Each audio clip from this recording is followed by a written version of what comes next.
오셨습니다.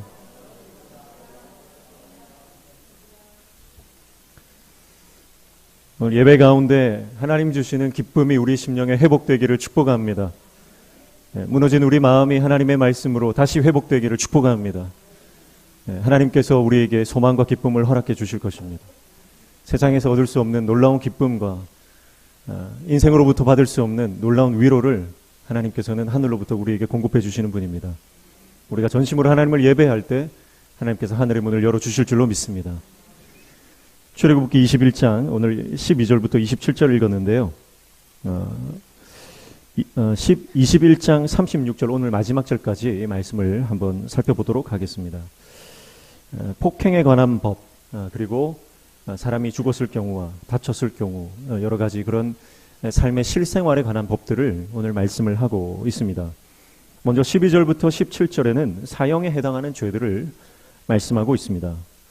12절 보시면 사람을 쳐 죽인 자는 반드시 죽일 것이나 그렇게 먼저 시작을 하고 있어요. 자, 사람을 때렸는데 죽을 때까지 때렸다는 거죠. 사망에 이르게 하는 폭행죄, 이것은 반드시 사형으로 엄벌해야 한다, 그렇게 말씀을 하고 있습니다.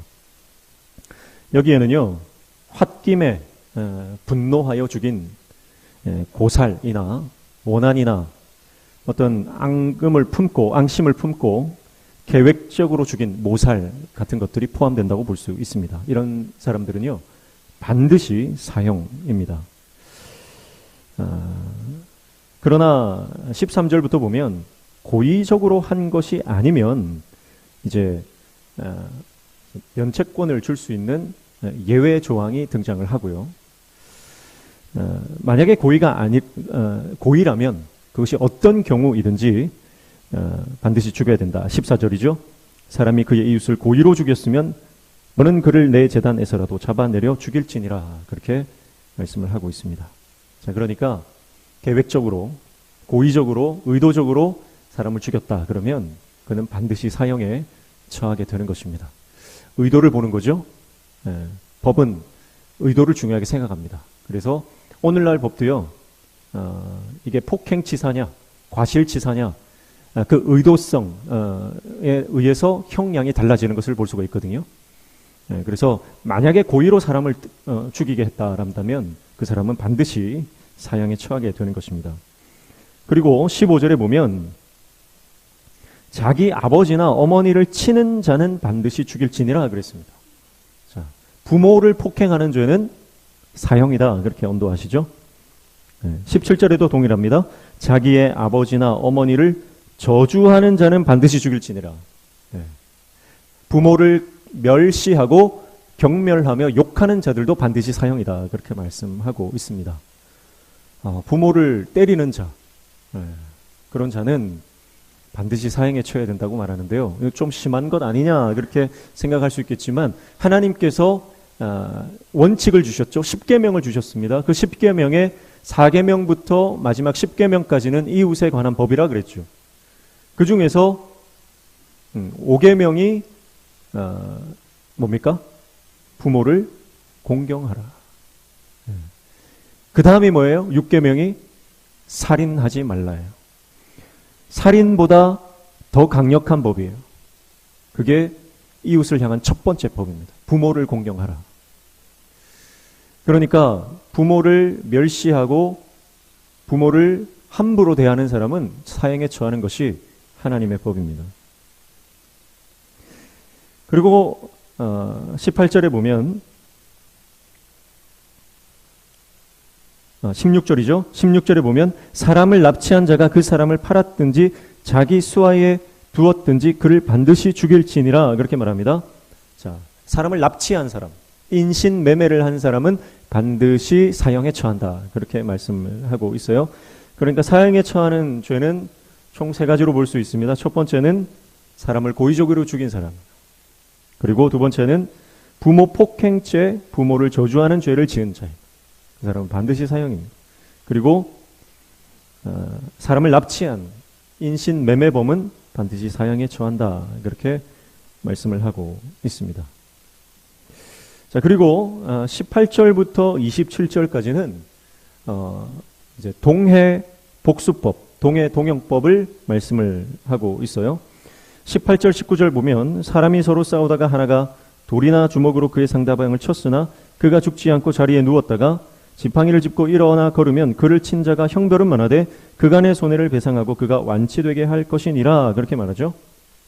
자, 상대방이 서로 싸우다가, 두 사람이 서로 싸우다가 한 사람이 돌이나 주먹으로 상대방을 쳤어요.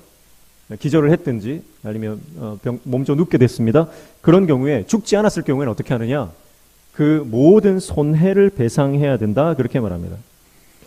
신체적 손해, 금전적 피해, 또 사업상의 모든 손해를 철저히 배상하고 완치될 때까지 치료비를 물어줘야 된다. 그 말이에요. 철저히 배상하라는 거죠. 그리고 20절에 보면 사람이 매로 그 남종이나 여종을 쳐서 당장에 죽으면 반드시 형벌을 받으려니와 21절 그가 하루나 이틀을 연명하며 형벌을 면하리니 그는 상전의 재산임이라. 그렇게 말씀합니다. 자, 그러니까 종을 때렸는데 그 종이 죽으면 형벌에 처한다라고 하는 거죠. 이 형벌은 바로 사형에 해당하는 벌로 보여집니다. 근데 만약에 매를 맞았는데요, 바로 죽은 것이 아니라 며칠 있다가 죽은 거예요. 그런 경우는 어떻게 합니까? 그런 경우에는 죄를 묻지 않는다라고 하는 거죠. 자, 사망의 연관성을 찾기가 힘들기 때문에 그렇습니다. 그래서 이것은 무죄 추정의 원칙이죠. 오늘날도 그 사람이 형을 확정받기 전까지는 무죄 추정의 원칙으로 그 사람이 죄가 없다라고 보는 거죠. 그리고 관련성을 찾아야만 죄가 입증이 되거든요. 그러니까 만약에 주인이 종을 때렸는데 그 종이 어느 날 며칠 있다가 갑자기 죽었어요. 그러면 그 몇 때문에 죽었는지 아니면 다른 요인 때문에 죽었는지 뭐 지병이 있었든지 알 수 없는 거예요. 그런 경우에는 죄가 없다라고 보는 것입니다. 자, 여기서 놀라운 것은요, 고대 함무라비 법전, 또 고대 많은 그 법전들에 보면 동해 복수법이 등장하는데 그 동해 복수법은 자유민에게만 주어지는 법이에요. 종에게는 적용이 안 되는 법입니다. 그런데 하나님의 법은 이 종들에게까지 이 동해 복수법이 대상이 적용되고 있다라고 하는 것입니다. 하나님의 법은 그 대상이 모든 이스라엘 계층에게 동일하게 적용된다라고 하는 것을 볼 수가 있는 대목이죠. 그리고 22절입니다. 사람이 서로 싸우다가 임신한 여인을 쳐서 낙태하게 하였으나 다른 해가 없으면 그 남편의 청구대로 반드시 벌금을 내되 재판장의 판결을 따라 낼 것이니라. 그렇게 말씀하죠. 자, 임신한 여인을 때렸어요. 우연히 때렸든지 아니면 고의적으로 때렸든지 그 여인이 폭행을 당한 이후에 여기에서 보면 낙태했다라고 하는데 낙태를 하게 된 경우에 이게 해석이 잘 안 됩니다. 여기서 낙태라고 하는 것은 조산을 말하는 거라고 볼 수 있어요. 조기 출산을 한 거예요. 그런 경우에 반드시 해가 없더라도 재판장의 판결을 따라 벌금을 내야 된다는 거죠. 근데 만약에 조산을 했는데 만약에 해가 있으면 이 아이가 유산을 했으면 어떻게 합니까? 23절이죠. 그러나 다른 해가 있으면 갑되 생명은 생명으로. 생명은 생명으로. 임산부가 죽든지 태아가 죽든지 간에 생명은 생명으로 갚아라. 그렇게 말씀을 하는 거죠. 자, 여기 보십시오. 아직 태어나지 않은 그 태아에게까지 생명의 존중권이 부여됩니다. 이게 하나님의 법이에요. 그리고 24절, 25절은 눈은 눈으로 이는 이로 손은 손으로 발은 발로 된 것은 된 것으로 상하게 한 것은 상함으로 때린 것은 때림으로 갚을지니라. 이것은 아마 임산부에게 적용되는 거겠죠. 그래서 임산부가 폭행을 당해서 어떤 피해를 입었다면 그와 동일한 법으로 갚아 주어야 한다라고 하는 말씀을 하고 있습니다. 또 26절에 보면 사람이 그 남종의 한 눈이나 여종의 한 눈을 쳐서 상하게 하면 그 눈에 대한 보상으로 그를 놓아줄 것이요. 27절에 그 남종의 이나 여종의 이를 쳐서 빠뜨리면 그 이에 대한 보상으로 그를 놓아줄지니라 말합니다. 그러니까 주인이 종을 때렸는데 실명이 됐어요. 한쪽 눈이 실명이 되든지 그런 경우에는 풀어주는 겁니다. 자유가 되게 합니다. 예. 그리고 이가 만약에 부러졌다 그러면 그도 놓아줘서 자유인이 되게 해야 한다라고 하는 것이죠. 종의 인권을 보호하시는 하나님의 장치라고 볼 수가 있습니다. 그리고 28절부터 36절까지 말씀은 이제 사람과 사람 간의 관계가 아니라 어떤 사람이 가지고 있는 어떤 그 소유물에 대한 그것이 다른 사람에게 피해를 입혔을 때 어떻게 할 것인가라고 하는 거죠. 그래서 소가 만약에 사람을 받아서 사망한 경우에는 어쩔 수 없는 경우였다라고 판단이 되면요 면책이 됩니다. 그런데 이것이 관리 소홀이다 그렇게 되면요 책임이 반드시 따르게 되는 겁니다. 이 소가 사람을 받는 습관이 있는 걸 주인이 알고 있었어요. 이전에 그런 경력이 있었습니다. 그런데도 관리를 못해서 소가 사람을 받아 죽은 경우에는 반드시 사형에 처한다는 거죠. 소도 죽이고 그 주인도 죽입니다. 그런데요, 만약에 그 가족들 간에 충분한 합의가 이루어진 경우에는요, 배상금을 지불하고 살 수는 있었어요. 그렇게 합의할 수 있도록 하나님께서 법을 제정하십니다. 종이 사망한 경우에는요, 이때는 사형이 아니라 은 30세겔로 지불하면 됩니다. 자, 그런데요, 동일한 거는 이거예요. 반드시 사고를 낸 그 소는요, 죽여야 된다는 거예요. 그 소는 무조건 죽여야 됩니다. 소는요, 고대 사회에서 굉장히 비싼 재산이죠. 그러나 그 소보다, 그 재산보다 돈보다 사람의 생명이 우선이다라고 하는 거죠. 그래서 사람의 생명을 해한 그 소는 반드시 죽여야 하는 것입니다. 그리고 그 소를 죽임으로 또 다른 사고가 발생하지 않도록 하시는 하나님의 장치다. 그렇게 볼 수가 있는 것이죠. 그래서 같은 실수가 반복되지 않도록 하기 위해서 하나님께서 이러한 법을 주고 계심을 볼 수가 있습니다. 요즘도 보면 개 물림 사고가 많지요. 키우던 개가 지나가던 다른 개나 사람을 물어서 사고가 발생하는 경우들이 종종 있습니다. 제가 아는 어떤 집사님도 집에서 강아지를 키우는데 강아지를 산책시키다가 큰 개가 덮쳐가지고요. 그 개를 물고 또 그 집사님 팔을 물어서 몇십 바늘을 꼬매고 개는 배가 터져가지고요. 창자가 다 흘러나오고 그래서 그 개도 수술했는데 겨우 목숨은 부지했더라고요. 그런 경우가 있었습니다. 그런데 정말 이게 안타까운 것은 그 개가 사람과 개를 물었지만 그 개 주인이 적반하장의 태도를 보이더라고 하는 거죠. 근데 많은 경우에 그렇습니다. 관리를 잘 해야 했음에도 불구하고 자기 책임 아닌 것처럼 그런 식으로 하는 경우가 많은 것이죠. 그런 경우에 고대 사회였으면 하나님의 엄벌이 임하는 것이죠. 우리 개는 안 물어요. 그렇게 말하지만 여러분 개는요 언제든지 물 준비를 하고 있습니다. 그게 개의 본능이에요. 그래서 세상에 나쁜 개는 없다 그러면서 관리자의 책임이다 그러죠. 다 주인이 문제다라고 하는 것입니다. 그래서 관리를 잘 못하면 반드시 배상해야 하는 하나님의 법을 우리가 배워야 할 줄로 믿습니다. 또 뒤에 보면 누가 구덩이를 팠는데요. 만약에 그 구덩이에 관리를 잘 못해서 가축이 빠져 죽었다 그러면 반드시 배상을 해야 됩니다. 구덩이를 판 사람이 배상을 해야 되고요. 속끼리 싸워서 만약에 한쪽 소가 죽었다 그러면 어떻게 하냐면 살아있는 소를 팔아요. 그리고 죽은 소는 고기를 반으로 나눕니다. 그래서 반반씩 나누는 거예요. 속끼리 싸운 경우에 책임을 묻기가 힘들잖아요. 그럼 반반씩 나누게 합니다. 그런데 만약에 들이받는 습관이 있는 소다, 전적이 있는 소였다. 그러면 이제 사람을 받지는 않았지만 습관적으로 뭔가를 받으려고 하는 습관이 있는 그런 소였다라고 하면 관리를 철저히 해야 되죠.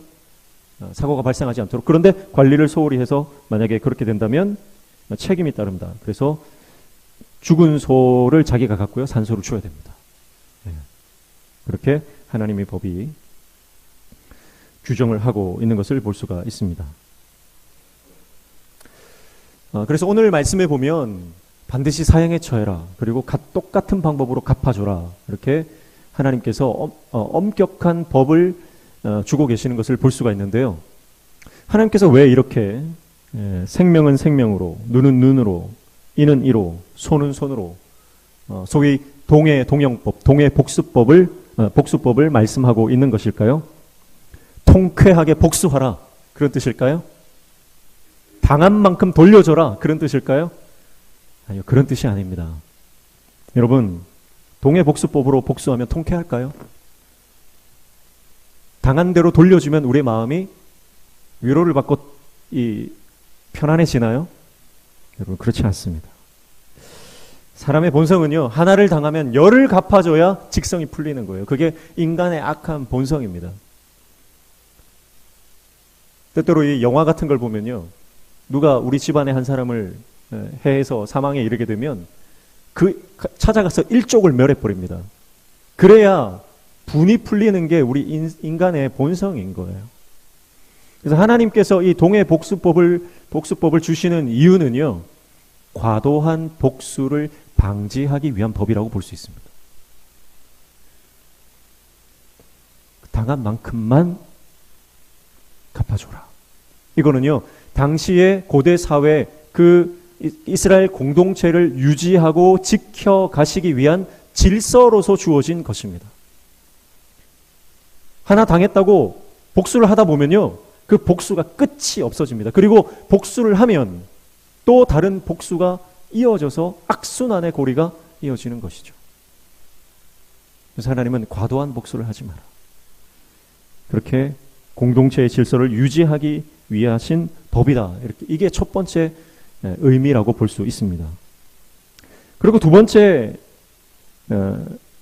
이유는요, 바로 강력한 처벌 규정을 만드심으로 사망이나 상해와 같은 이러한 불상사를 미연에 방지하기 위함입니다. 누군가를 향한 미움이나 원망이 강력 범죄로 이어지지 않도록 하기 위한 제도적 장치입니다. 사람을 죽인다라고 하는 것은요, 우리가 계획적으로 죽일 수도 있고 갑자기 분이 차올라서도 죽일 수도 있고 범죄를 저지를 수 있는데요, 만약에 내가 이런 범죄를 저질렀을 때 나도 똑같이 당한다라고 하는 인식이 있으면 한 번 더 생각하게 되고 참을 수 있는 거죠. 그래서 다른 사람의 생명을 존중하도록 만드시는 하나님의 법이다, 그렇게 보시면 되는 것입니다.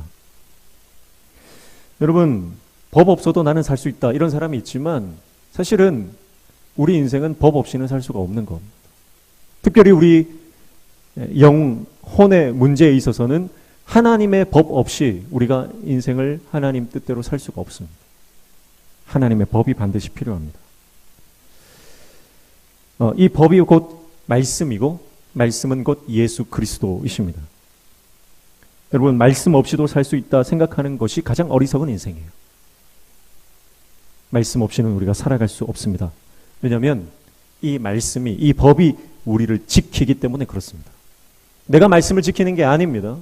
법이 나를 지키는 거예요. 말씀이 나를 지키는 거예요. 말씀이 나를 보호하는 것입니다.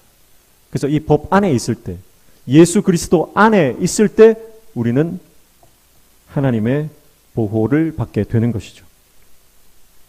내가 어긋난 길로 가지 않도록 그 말씀이 붙들어 주십니다. 내 분대로, 내 감정대로 행하지 않도록 그 말씀이 나를 지켜주시는 거예요. 그래서 이 법 안에 거해야 됩니다.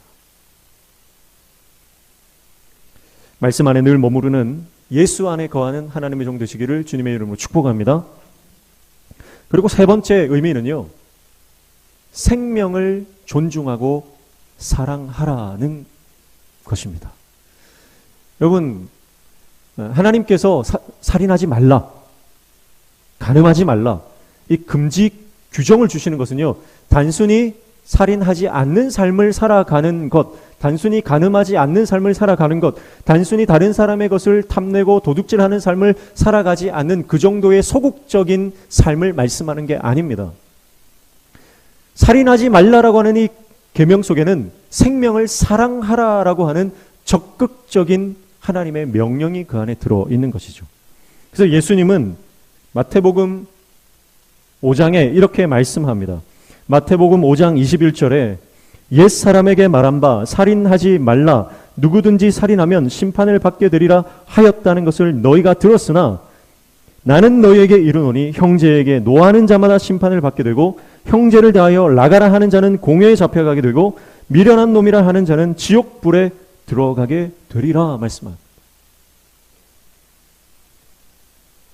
성경 말씀은 누군가의 신체에 상해를 입히고 실제적인 사망에 이르게 한 것을 사형에 해당하는 법이라고 말씀했지만 예수님은 그 율법 안에 들어있는 진정한 의미, 율법의 정신까지 끄집어내세요. 그 정신이 뭡니까? 이웃을 사랑하고 이웃을 존중하고 인격적으로 대하며 나누며 베풀며 선행을 행하는 삶을 살아라고 말씀하시는 것이죠. 단순히 하지 말라 했던 것 내가 안 지켜서 의로워지는 게 아니라 하나님의 사랑을 실천할 때 내 삶의 의로움이 확보된다라고 하는 말씀이에요. 교회에 와서 예배 드렸으니까 나는 의롭다. 그게 아닙니다. 예배를 드렸다면 예배하지 않는 그 모든 일상의 삶 가운데 하나님의 사랑을 실천해야만 그는 온전한 예배자라고 하는 거예요. 나는 안식일을 거룩하게 지켰으니까 나는 의롭다. 그게 아니라는 거예요. 안식일에 예수님의 사랑을 실천했느냐? 그게 더 중요하다는 거예요. 오늘 우리는 내가 뭘 안 했으니까 의롭다라고는 생각이 많이 있습니다. 그러나 예수님은 그런 소극적인 신앙이 온전한 제자의 삶의 모습이라고 말씀하시는 게 아니라 적극적으로 주님의 사랑을 전하고 실천하고 복음을 증거하는 그 삶을 살아갈 때에 참된 예수님의 제자라고 말씀하시는 것이죠. 그래서 누군가를 직접 내가 죽여야 범죄자가 아니라 마음에 그 사람에 대해서 미워하고 원망하고 분노하는 감정만 품어도 그 사람은 이미 그 사람에 대한 살인죄를 지은 것이다. 그렇게 말씀하고 있는 것이죠.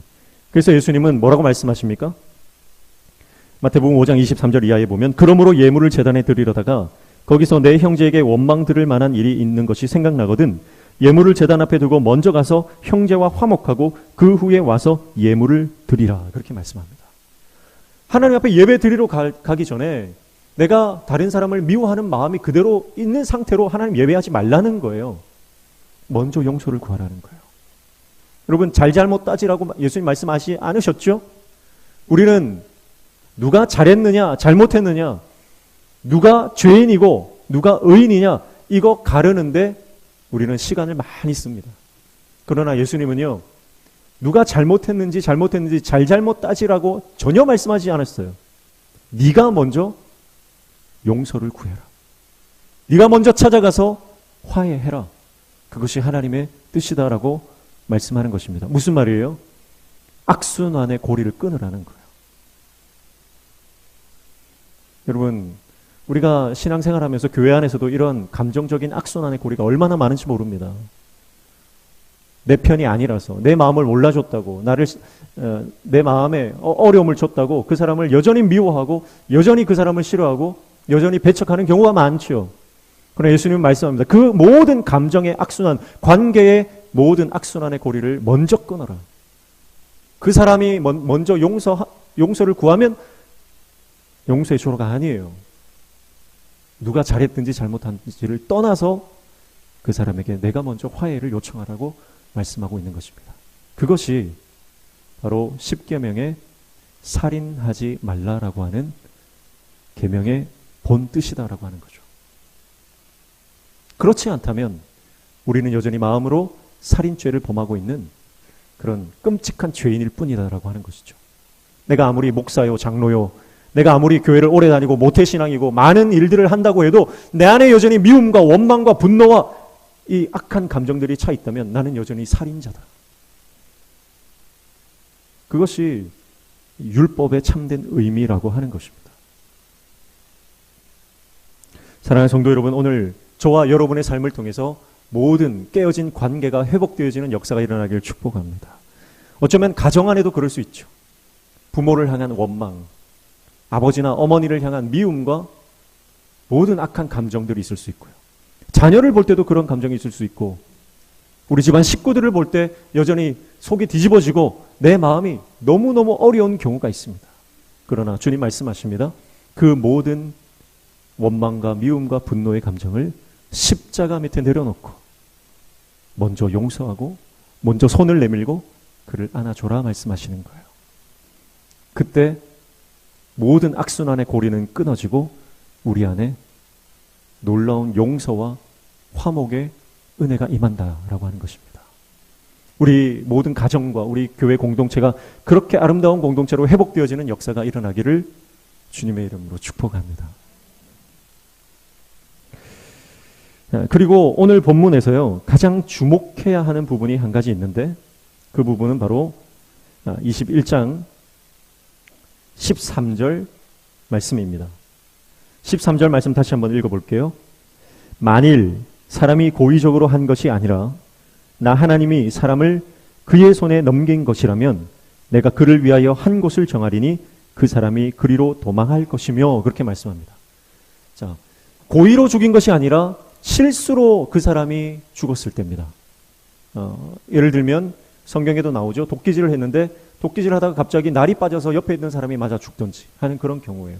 사고를 말하는 것입니다. 우발적 사고. 그런 경우에는 사람을 죽인 자는 반드시 사형이라는 법이 있지만 그 사람이 살 수 있는 단 한 가지 길을 내어주셨어요. 그게 뭐냐면 바로 도피성입니다. 도피성. 그래서 그 도피성으로 가면 그 사람은 도피성 안에 있는 동안에는 동해복수법의 대상에서 제외가 됩니다. 만약에 거기서 나오면 죽임을 당할 수 있어요. 그러나 그 안에 있는 동안에는 사는 거예요. 당시에 지금 출애굽기가 반포되어지는, 출애굽기에서 이 언약법이 반포되어지는 이 상황에서는 도피성이 없었겠죠. 그 도피성의 역할을 하는 것이 뭡니까? 14절이에요. 사람이 그의 이웃을 고의로 죽였으면 너는 그를 내 제단에서라도 잡아내려 죽일지니라. 자, 제단이라는 거죠. 그러니까 하나님의 성막에 있는 제단이나 아니면 우리가 지난번에 살펴봤지만 임시로 세워진 몇 개소의 임시 제단이 있었던 걸로 우리가 보여집니다. 그래서 그 제단에 가서 제단을 붙들고 있으면 그 사람은 산다는 거죠. 이것이 나중에는 도피성으로 발전을 합니다. 그래서 이 도피성이라고 하는 것은 이스라엘 그 땅에 6개가 존재를 하는데요. 요단강 동편과 서편 중심으로 3개씩 존재합니다. 그리고 그 도피성은 누구라도 이런 실수로 누군가에게 상해를 입혔을 때 하룻길을 달려가면 닿을 수 있는 곳에 배치가 되어 있었어요. 그래서 누구라도 그곳으로 달려가서 그 안에 들어가면 살 수 있는 법을 하나님께서 주셨던 것입니다. 그러나 고의로 죽이면 안 돼요. 실수로 죽였을 경우에 그렇습니다. 이 도피성이 누구죠? 바로 예수 그리스도이십니다. 여러분, 우리는 죽을 수밖에 없는 죄인입니다. 우리는 반드시 사형에 처해야만 하는 죄인이라는 거예요. 그러나 이 죄가 있는 우리가 예수님께로 달려가 예수님 안에 거하면 살 길을 얻게 된다라고 하는 것입니다. 그리고 이 도피성 안에 들어갔던 사람이 그러면 도피성 안에 영원히 그 안에서 갇혀 지내야 되느냐? 그렇지 않습니다. 그가 나올 수 있는 규정이 또 있거든요. 그것은 바로 대제사장이 죽었을 경우입니다. 민수기 35장 28절에 보면 이는 살인자가 대제사장이 죽기까지 그 도피성에 머물러야 할 것임이라 대제사장이 죽은 후에는 그 살인자가 자기 소유의 땅으로 돌아갈 수 있느니라 그렇게 말씀합니다. 자, 대제사장이 죽은 경우에 그는 도피성 안에 더 이상 거하지 않아도 자유로 그는 자기 땅으로 돌아갈 수 있다. 그렇게 말씀하시는 것이죠. 대제사장의 죽음. 이제 말씀 안 들어도 알겠죠? 예수 그리스도의 십자가를 말하는 것입니다. 예수님이 우리 위해서 죽어 주심으로 우리는 모든 죄로부터 자유케 되는 은혜를 입게 되는 것입니다. 여러분, 오늘 반드시 죽여야 하는, 반드시 갚아야 하는 하나님의 엄한 규정이 있지만 이것은 인간을 얽어매고 구속하려고 하는 법이 아니라고 하는 것을 우리는 말씀을 통해 살펴보게 됩니다.